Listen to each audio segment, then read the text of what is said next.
নির্বাচনকে কেন্দ্র করে আরেকটি গণ আন্দোলন ঘটতে পারে। নির্বাচন আচরণবিধি মানা সহ বিভিন্ন বিষয়ে আমরা দেখছি যে প্রশাসনের মধ্যে যে দৃঢ় অবস্থান থাকার দরকার ছিল সেই দৃঢ় অবস্থান অনেক ক্ষেত্রে নেই। তো সেক্ষেত্রে আমরা কিছু উদাহরণ স্পষ্ট করে তুলে ধরেছি।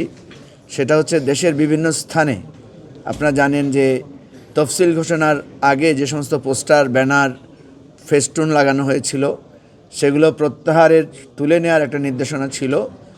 কিছু কিছু জায়গায় এটা মানা হয়েছে এবং সে সমস্ত প্রার্থীরা কাজ করেছেন এবং কোনো কোনো জায়গায় রিটার্নিং অফিসাররা খুবই শক্ত ছিলেন, দৃঢ় ছিলেন। ইভেন আমার যে আসন ফেনী 2-তে আমাদের প্রত্যেক প্রার্থীকে জরিমানা করা হয়েছে। নির্বাচন নিয়ে এখনও অনেকে শঙ্কা করেন যে নির্বাচন আদৌ হবে কি না।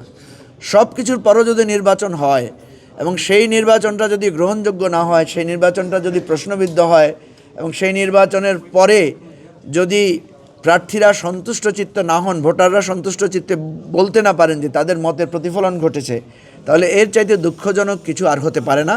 এবং আমরা মনে করি সেটা কিন্তু আরেকটা গণ আন্দোলনের ঘটনা ঘটাতে পারে।